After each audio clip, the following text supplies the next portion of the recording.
जिन्होंने अपने 2 दिवसीय सम्मेलन में बदलते परिप्रेक्ष्य के अंदर किस तरीके से मेरा विकसित भारत 2047 विषय पर आप 2 दिन तक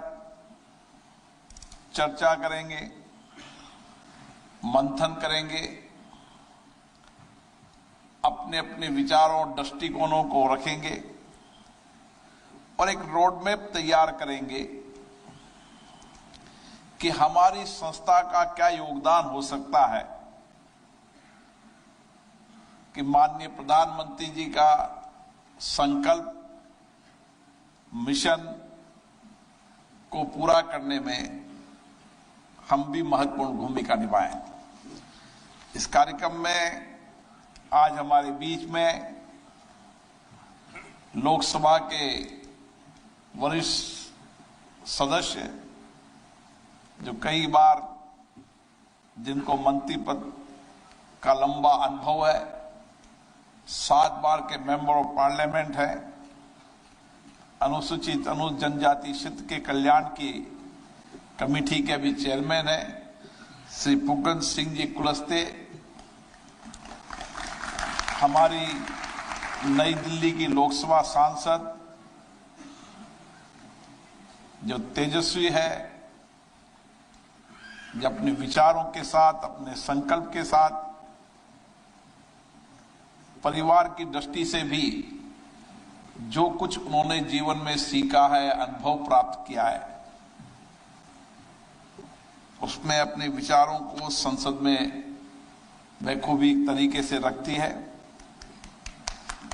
दूसरी बांसुरी स्वराज, चेयरमैन NIRC श्री संतोष पंजी,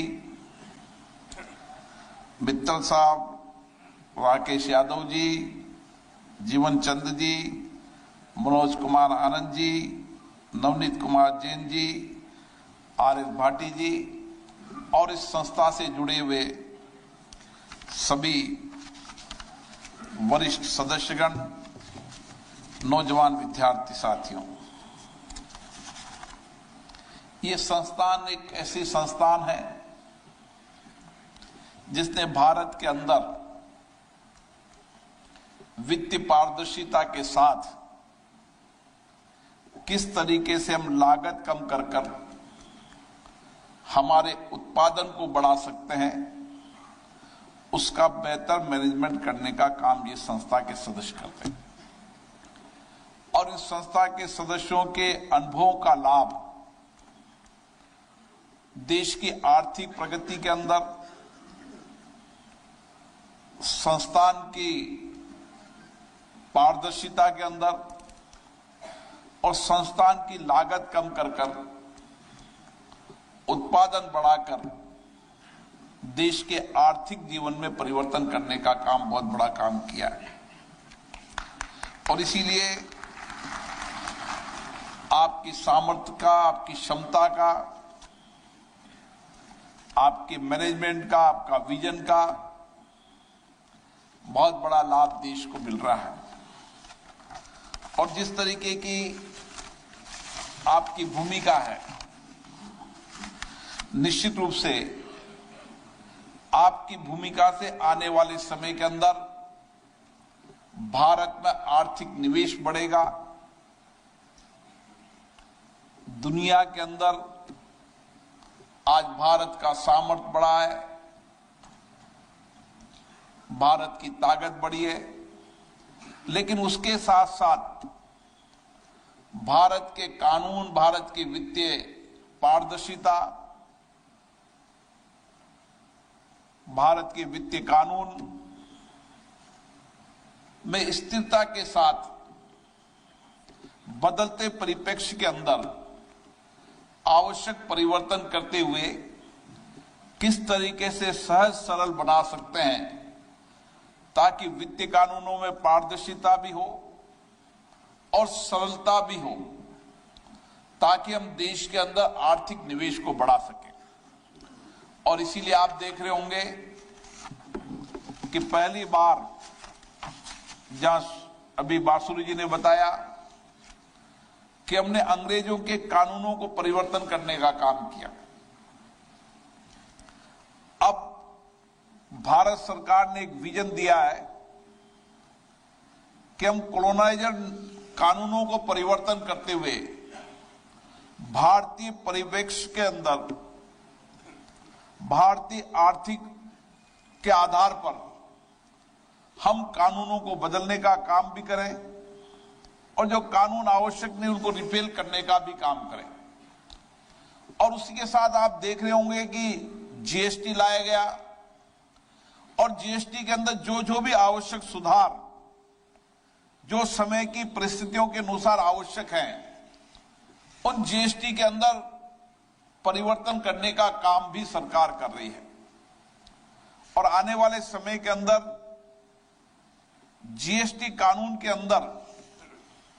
पारदर्शिता हो, व्यापारियों, उद्योगपतियों,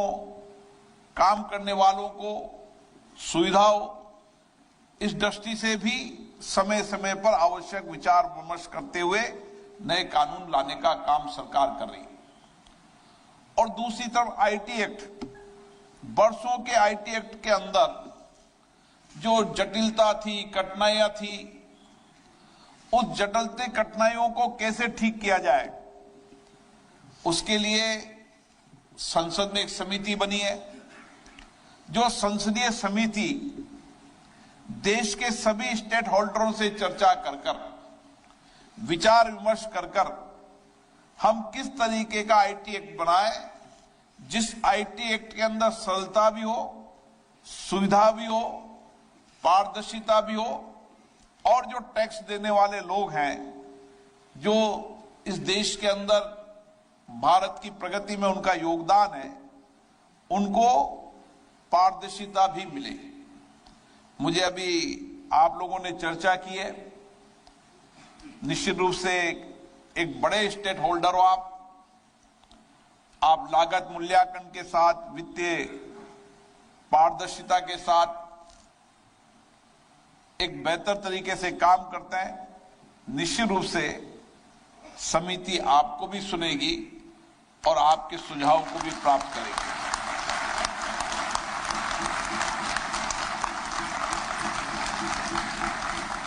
क्योंकि भारत के अंदर अगर हमें निवेश का एक बेहतर माहौल बनाना है, हमें अगर निवेश को आकर्षित करना है, तो हमारे वित्त परिचालन नियमों को अंतर्राष्ट्रीय नियमों के अनुसार भी और भारत के बदलती परिस्थितियों के अंदर अधिकतम निवेश आए, उसके अनुकूल बनाने की आवश्यकता है। और इसके लिए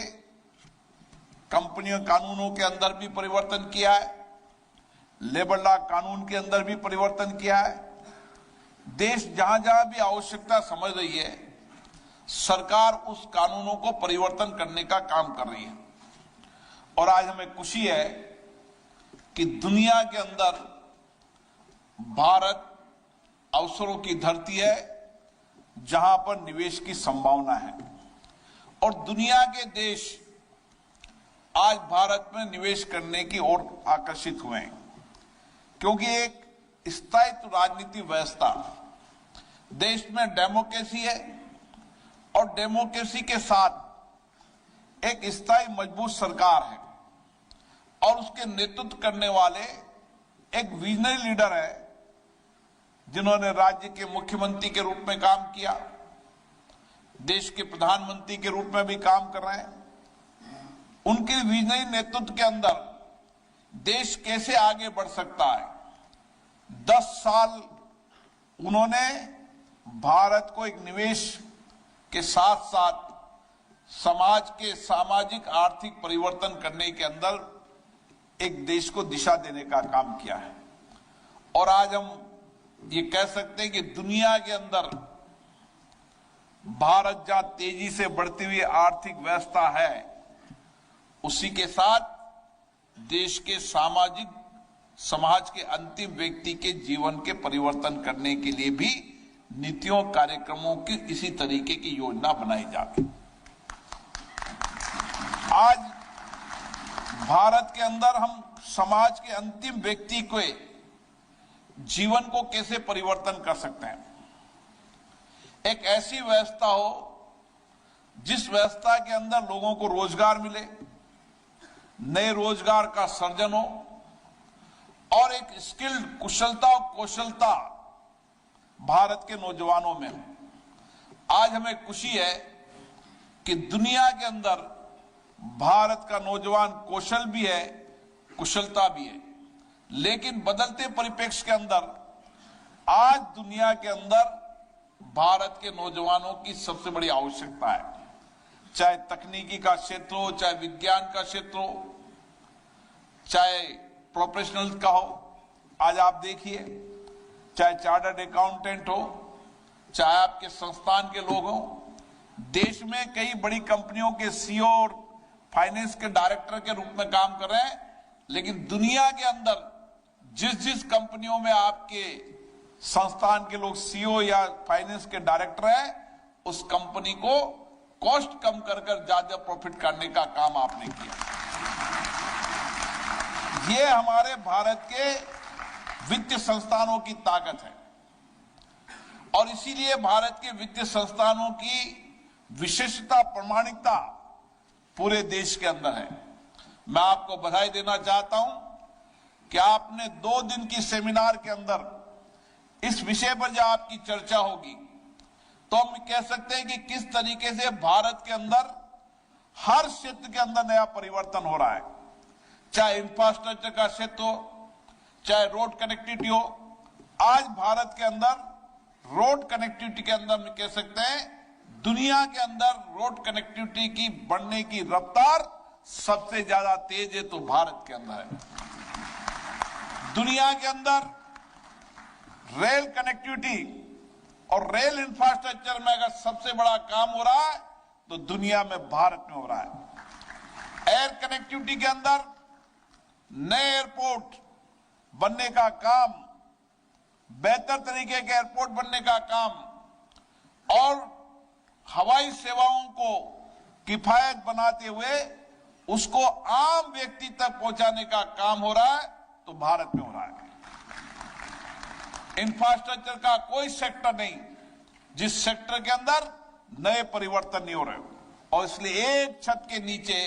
सारा इंफ्रास्ट्रक्चर का काम हो और सभी संस्थानें, सभी विभाग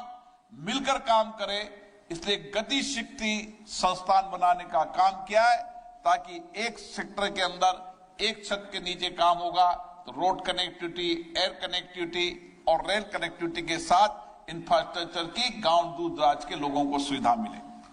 आज हम दुनिया जिस चुनौतियों से जूझ रही है, भारत ने उन चुनौतियों को बहुत दूर तक समझा और इसलिए पर्यावरण की चुनौतियां दुनिया के अंदर है। विकसित देशों ने पर्यावरण की चुनौतियों की चिंता तो की लेकिन उसका रास्ता निकालने का काम नहीं किया। आज भारत ने दुनिया की चुनौतियों को समझते हुए, हमारी जनसंख्या अधिक है, अभी हमें औद्योगिक निवेश उसके परिवर्तन करने की बहुत आवश्यकता भी है, लेकिन हमने इकोलॉजी को भी साथ में रखकर विकास की योजना बनाई है। इसलिए ऊर्जा के क्षेत्र में चाहे सोलर हो, चाहे ग्रीन हो, हर ऊर्जा के अंदर, क्लीन एनर्जी के क्षेत्र के अंदर हमने नए सेक्टर खोलने का काम किया है। और आपने देखा होगा इस बजट के अंदर अब आने वाले समय के अंदर परमाणु ऊर्जा के बाद भारत ऊर्जा में आत्मनिर्भर भी होगा और क्लीन और ग्रीन एनर्जी का जो लक्ष्य है उस लक्ष्य को भी पूरा करते हुए हम देश के अंदर क्लाइमेट चेंज के अंदर भी बहुत बड़ी भूमिका निभाएंगे। और इतना ही नहीं, भारत के प्रधानमंत्री जी ने पूरी दुनिया को संदेश दिया कि पर्यावरण के अनुकूल जीवन शैली, और इसीलिए पर्यावरण के अनुकूल जीवन शैली जीने के लिए भारत के 140 करोड़ लोग आज दिशा की ओर बढ़ चुके हैं। आज पर्यावरण के प्रति हमारा सजग है, सतर्क है और हम तो वो लोग हैं जो पेड़ की भी पूजा करते हैं, पर्यावरण की भी हम पूजा करते हैं, मिट्टी के अंदर बैठे हुए उस माँ को माँ समझते हैं, पेड़ की पूजा करते हैं, सूर्य को देवता मानते वो लोग हैं। इसलिए पर्यावरण के प्रति भी हम सजग हैं। ऐसी दुनिया के अंदर जितनी भी चुनौतियां हैं, उन दुनिया की चुनौतियों का समाधान भी भारत में निकल रहा है। इसलिए चाहे इनोवेशन के सेक्टर में हो, चाहे नए रिसर्च के सेक्टर में हो, चाहे स्पेस के सेक्टर के अंदर, हर सेक्टर के अंदर आज भारत आगे बढ़ रहा है। ये विकसित भारत का रोड मैप है। इसलिए आप 2 दिन तक चर्चा करेंगे। आपकी चर्चा, संवाद, बातचीत से हमें विकसित भारत का रोड बनाने में बहुत लाभ मिलेगा। और इसीलिए मैं आपसे निवेदन करना चाहता हूं कि आज दुनिया के परिप्रेक्ष्य के अंदर भारत में जो परिवर्तन हो रहा है और उस परिवर्तन की क्या दिशा हो सकती है, क्या रोड मैप हो सकता है, ताकि हम हमारी कॉस्ट को कम करते हुए अधिक उत्पादन और वित्त पारदर्शिता लाकर किस तरीके से विकसित भारत के रोड मैप को तैयार कर सकते हैं, उसमें आपका बहुत बड़ा योगदान होगा। मैं आप सबको इस कॉन्फ्रेंस के लिए बहुत बहुत शुभकामनाएं देता हूं, बधाई देता हूं। और निश्चित रूप से जब 2 दिन का चर्चा, संवाद, मंथन के बाद जो आपका पेपर बनेगा, वो निश्चित रूप से भारत की सरकार को भी, अन्य संस्थान को भी एक मार्गदर्शन करने का काम करेगा। आप सबको बहुत बहुत शुभकामनाएं। धन्यवाद।